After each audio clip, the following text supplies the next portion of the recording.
الحمد للہ وکفا وسلام علی عبادہ الذین اصطفى اما بعد۔ اللہ سبحانہ و تعالیٰ نے رمضان کا یہ خوبصورت مہینہ ہمیں اس لیے دیا ہے کہ ہم تقوی سے مزین ہو جائیں، اور تقوی حاصل کرنے کے مختلف طریقے ہیں۔ اصل تو اس میں یہ ہے کہ نفس جن جن چیزوں کا تقاضا کرے اس کی مخالفت کی جائے، جس جس کام کو کرنے کو کہے اس سے اپنے آپ کو بچائے، کیونکہ نفس جب تک میچور نہ ہو جائے، سمجھدار نہ ہو جائے، وہ ہمیشہ برائی ہی کا خیال دل میں ڈالتا ہے۔ اللہ سبحانہ و تعالیٰ قرآن میں فرماتے ہیں کہ ان النفس لامارۃ بالسوء، بے شک نفس یہ تو برائی ہی کی ترغیب دیتا ہے، یہ برائی کی طرف اکساتا ہے۔ نفس کے بارے میں ہم بات کر رہے تھے کہ النفس کالطفل، امام بوصیری فرماتے ہیں کہ نفس بچے کی طرح ہے، اس کو مزے چاہیے، جہاں جہاں اس کو فن تفریح مزے آئیں گے وہ وہاں جائے گا۔ تو ظاہری بات ہے کہ یہ اگر مستقل مزے اور تفریح ہی میں رہا تو کیسے اس کی ترقی ہوگی؟ دل جس طرف اس کو لے جائے، جانور کی طرح وہ اس طرف چلا جاتا ہو، تو اس سے اصلاح کا تو کوئی پہلو نہیں نکلتا۔ تو تقوی جو مقصود ہے اس رمضان سے، وہ کیسے حاصل ہوگا؟ اس کا اصل کام تو یہی ہے کہ نفس کی مخالفت ہو۔ یہ ایک طریقہ جو ہے یہ عموماً لوگوں کے لیے بھاری اور مشکل ہوتا ہے، تو وہاں تک لانے کے لیے حکمتاً پہلے ان کو حلال چیزوں ہی میں کچھ کمی کرنے کو کہا جاتا ہے، یعنی گویا اس اصل مقصد تک لانے کے لیے نفس کو تیار کیا جاتا ہے حکمت سے، طریقے سے۔ اللہ سبحانہ و تعالی رمضان المبارک کے اس مہینے میں ہمیں یہ سکھاتے ہیں، یہ طریقہ بتاتے ہیں کہ دیکھو تمہارے لیے جو جو جائز چیزیں تھیں، ہم تمہیں اس کے بھی تقلیل کے بارے میں تعلیم دیتے ہیں، یعنی ہم تمہیں یہ حکم دیتے ہیں کہ تم اس میں بھی کمی کر دو۔ کھانا کھانا تمہاری ضرورت ہے اور یہ جائز ہے، حلال رزق بالکل مناسب ہے، کھاؤ، بلکہ یہ ذمہ داری ہے کہ کھاؤ، کھاؤ گے نہیں تو زندہ نہیں رہ سکتے، جسم پلے گا کیسے اور بڑھے گا کیسے؟ تو یہ جسم کا حق ہے، وَلِجَسَدِكَ عَلَيْكَ حق، تمہارے جسم کا تمہارے اوپر حق ہے، تو اس کو کھلاؤ پلاؤ۔ لیکن ساتھ اللہ سبحانہ و تعالیٰ رمضان کا یہ مہینہ ہمیں دے کر اس طرف متوجہ کرتے ہیں کہ دیکھو کھاؤ تو، لیکن وَلَا تُسْرِفُوا، اسراف مت کرو۔ تو جو تم نارمل دنوں میں 11 مہینے میں کھاتے پیتے رہے ہو، اس کو ذرا کم کر دو، اس کھانے پینے کے معاملے کو ذرا کم کر دو۔ وہ کیسے؟ سحری کے وقت میں جتنا کھا سکتے ہو کھا لو، پھر دن بھر نہ کھاؤ، اور رات میں جب کھانے کا وقت آئے تو پھر کھا لو۔ تو اس طرح گویا تمہارے وہ عام دنوں میں جو 2 دفعہ کھانے کی جگہ 3 دفعہ کھانے کی ترتیب بن چکی ہے، شام میں ایک چائے کا بھی سلسلہ ہوتا ہے، اس میں بھی کچھ لوازمات کبھی شامل ہو جاتے ہیں، پھر کوئی مہمان آ گیا تو اس کے ساتھ بھی کچھ نہ کچھ ہاتھ پیر چلا لیا، اسی طرح سے 10-11 بجے بھی ایسا لگا کہ چائے کی ضرورت ہے تو وہ بھی ایک چل گئی۔ تو اس طرح دن میں کہنے کو تو 3 کھانے، لیکن 5 اور کبھی کبھی 6 سونے سے پہلے بھی کوئی ایک بسکٹ دبا دیا۔ تو صبح شام منہ چرتا چکتا جو رہتا ہے جانوروں کی سی خصلت میں، اس کا نقصان یہ ہے کہ نفس مضبوط ہو جاتا ہے بہت زیادہ، اور وہ سرکش گھوڑے کی طرح ہوتا ہے کہ جس کو قابو نہیں کیا جا سکتا۔ تو اس کو قابو کرنے کے لیے ضروری ہے کہ اس کے اندر سے یہ عادت ختم کی جائے۔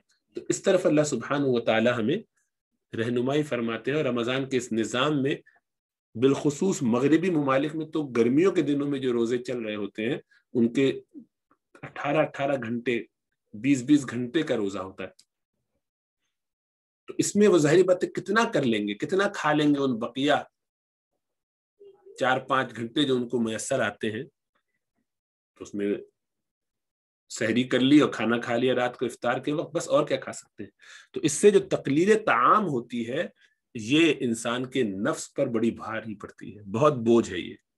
لیکن اسی کے ذریعے وہ نفس ذرا قابو میں آتا ہے. وہ جو حد سے باہر نکل گیا ہوتا ہے، اپنی منمانی کرتا ہے، ہر بات جو دل چاہتا ہے کہتا ہے کرتا ہے، اور اس کی نہ مانی جائے تو بہت مصیبت آ جاتی ہے انسان کے لیے.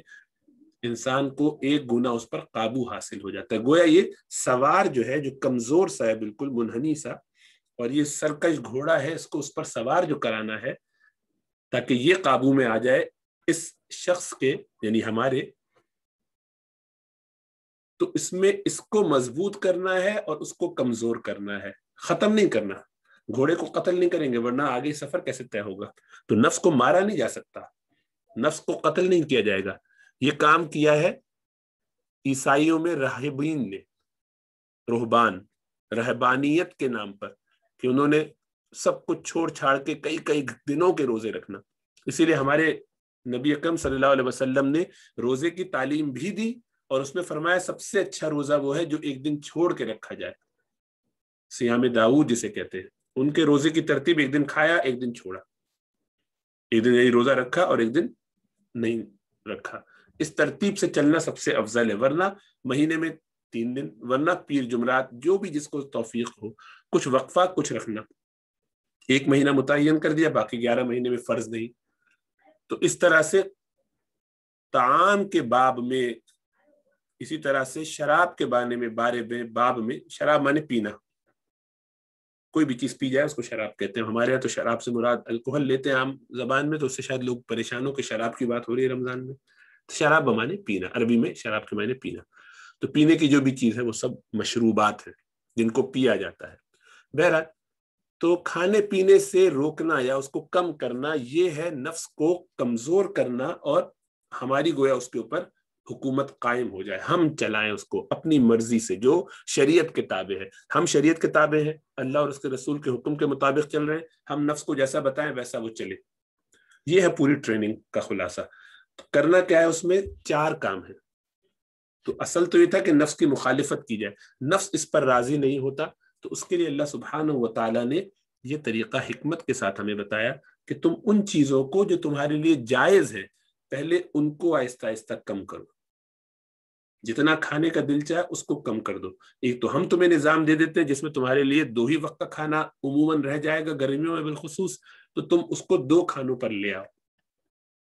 جو لوگ ذرا عمر میں بڑھ جاتے ہیں 40-45 میں، ان کو سمجھ میں آتا ہے کہ وہ 2 دفعہ سے زیادہ کھائیں تو دن بھر طبیعت بھی اچھی نہیں رہتی، سوتے میں مشقت ہوتی، تو وہ 2 پہ گزارا کر لیتے ہیں الحمدللہ.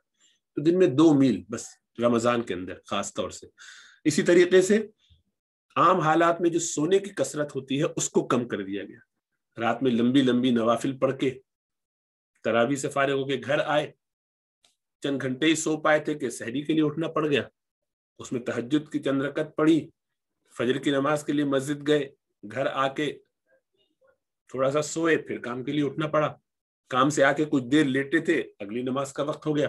تو گویا نیند کا غلبہ کچھ نہ کچھ رہتا ہے. نیند اس طرح پوری نہیں ہو پاتی چھٹیوں کے علاوہ، ویکینڈز کے علاوہ، جو نوکری کرنے والے ہیں ان کے لیے.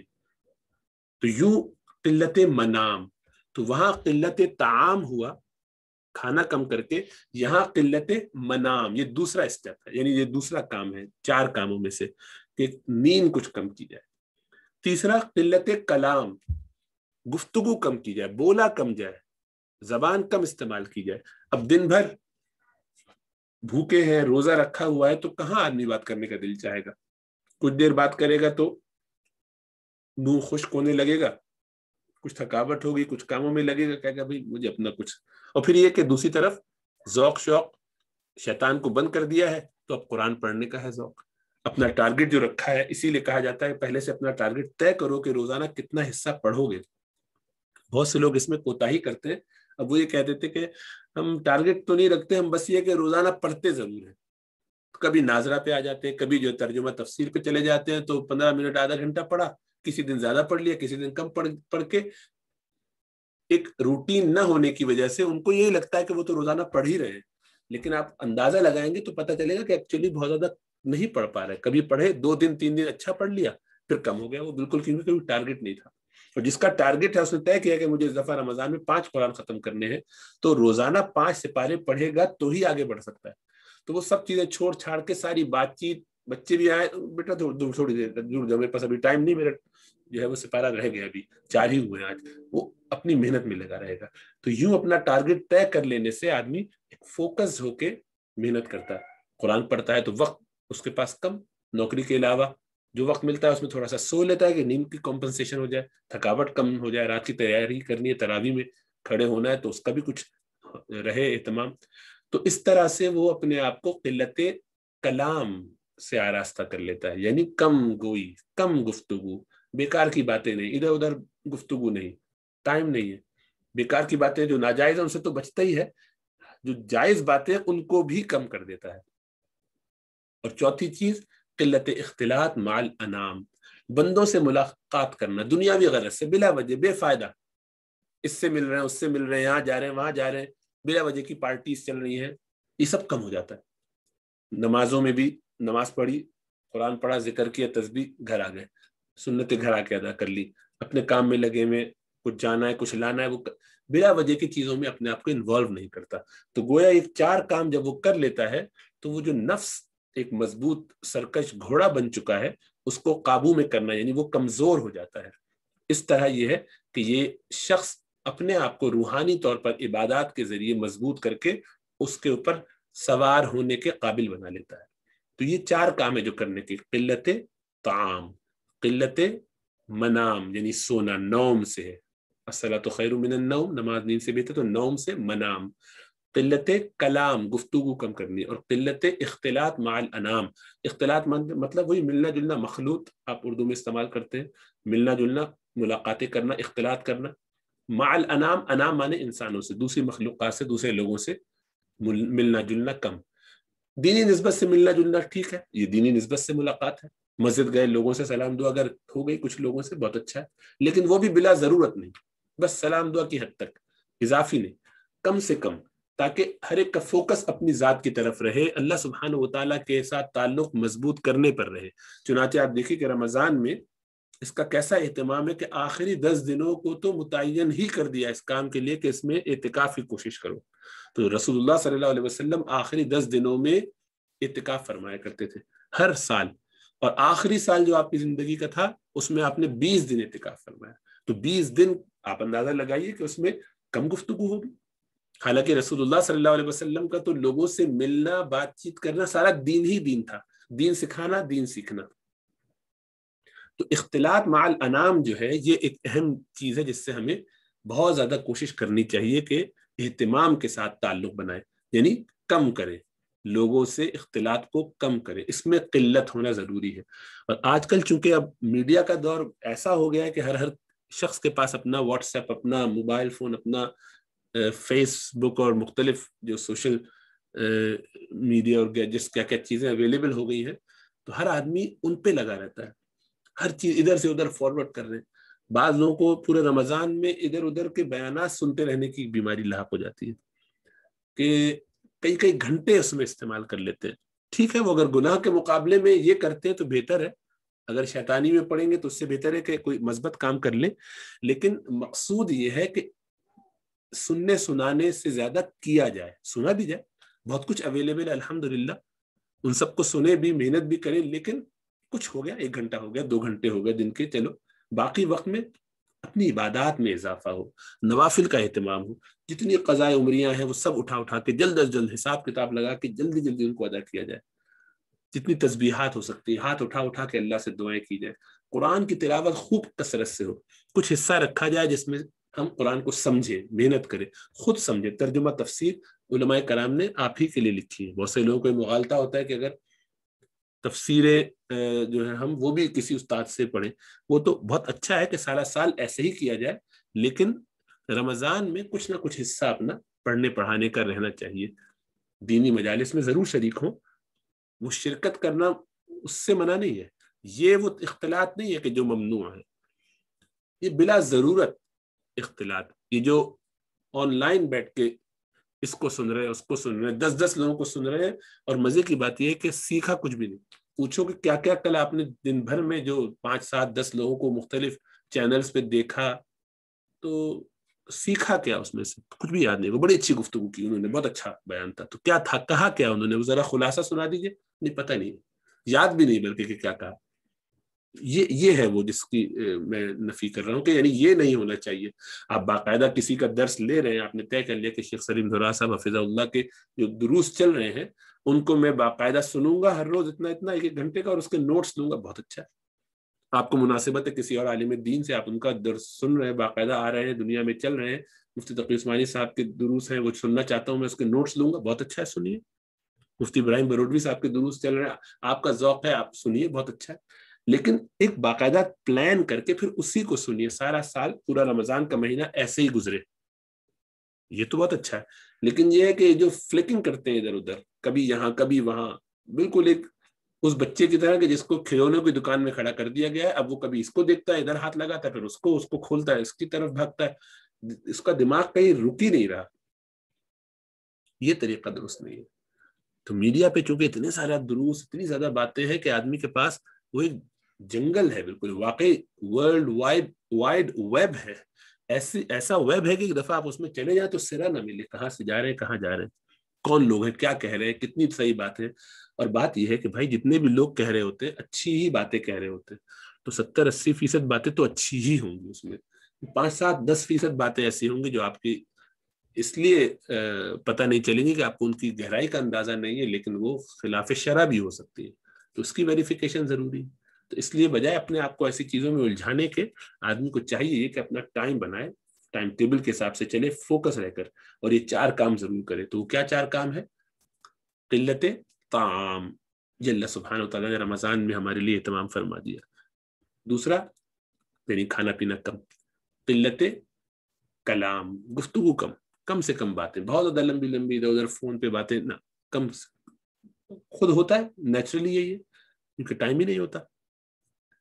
اسی طرح سے قلت منام, کم سونا, کم ٹائم ملے گا, کم. اب اس میں ٹائم مل گیا تو اب یہ نہیں کہ فجر کے بعد جو سوئے ہیں تو ظہر میں اٹھ رہے ہیں سنڈے کو, سیٹرڈے کو, اور ظہر کے بعد پھر جا کے جو سوئے تو عصر میں اٹھے, اور عصر کے بعد اچانک سے نہا دھو کے یا کم از کم صاف ستھرے کپڑے پہن کے وضو کر کے کچھ قرآن پڑھ لیا, تو اپنے آپ کو ولی اللہ فیل کرنے لگے کہ میں کیا بات ہے میری, کیا زبردست چل رہا ہوں میں, خوشبو لگا کے بڑا اہتمام کر کے ایسے مسجد میں جا کے ٹھاٹ سے پہنچتے ہیں اپنی تراویح میں سب سے اپنی صف میں, کہ سارا دن تو عبادتیں کر کے انہوں نے جو ہے وہ اپنے آپ کو ہلکان کر لیا ہے. تو وہ سب دکھاوا ہے, اور کیا ہے. نفس ایسی چیزوں کو دکھا کے دوسروں پر ایک روب جھاڑتا ہے, اس کو بچانا چاہیے ایسے کاموں سے. بہت سادہ رہنا چاہیے, دوسروں کے لیول پہ رہنا چاہیے, جیسا معاشرہ چل رہا ہے اس سے اوپر اپنے آپ کو اکیلی اپنی شان بنا کے نہیں رہنا چاہیے, کہ قبے جبے پہن کے اپنے آپ کو ایک ایسا شو کیا کہ لگ رہا ہے کہ بس یہی, جیسے ہمارے عید والے دن ہوتا ہے, تو وہ تصور جو ہے بڑا عجیب ہوتا ہے کہ عید والے دن سب سے زیادہ اہتمام کیا جاتا ہے. چلو وہ خوشی کا دن ہے الحمدللہ, لیکن کم از کم عام دنوں میں ایسے دھوکوں سے بچے, اپنے آپ کو بھی بچائے, دوسروں کو بھی بچائے. تو کوشش یہ کرے کہ یہ کام 4 کرے, اور قلت اختلاط مع الانام, لوگوں سے بھی ملاقاتیں بلا ضرورت نہ ہو, اور اس میں ملاقات جو واٹس ایپ وغیرہ کے ذریعے اور میڈیا کے ذریعے بلا ضرورت ہوتی ہے, ادھر ادھر فارورڈ کرنا دیکھنا, ان سے اپنے آپ کو بچائے. تو اس سے نفس پر ایک زد پڑے گی, نفس ذرا سا دبے گا, قابو میں آئے گا. تو جتنا نفس قابو میں آئے گا اتنا زیادہ اس کے لیے تقویٰ کے راستے کھلیں گے.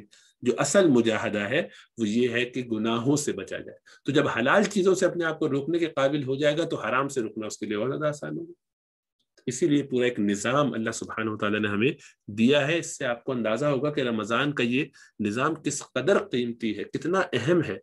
اس کی بس قدر کرنے کی ضرورت ہے, تو اس کے پھر فوائد لامتناہی ہیں. اللہ سبحانہ وتعالیٰ ہم سب کو خوب اس کی برکتیں سمیٹنے والا بنائے, آخرت کی فکر نصیب فرمائے. ہماری اولاد کے لیے اللہ سبحانہ وتعالیٰ اس رمضان کے مہینے کو ایسا بنا دے کہ وہ اس سے وہ برکتیں حاصل کرے کہ اپنے ایمان سے نہ جائیں.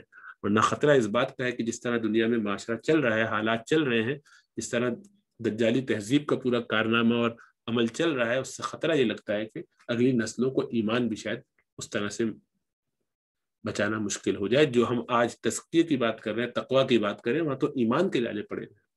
اللہ ہم سب پر کرم فضل فرمائے. السلام علیکم ورحمۃ اللہ وبرکاتہ.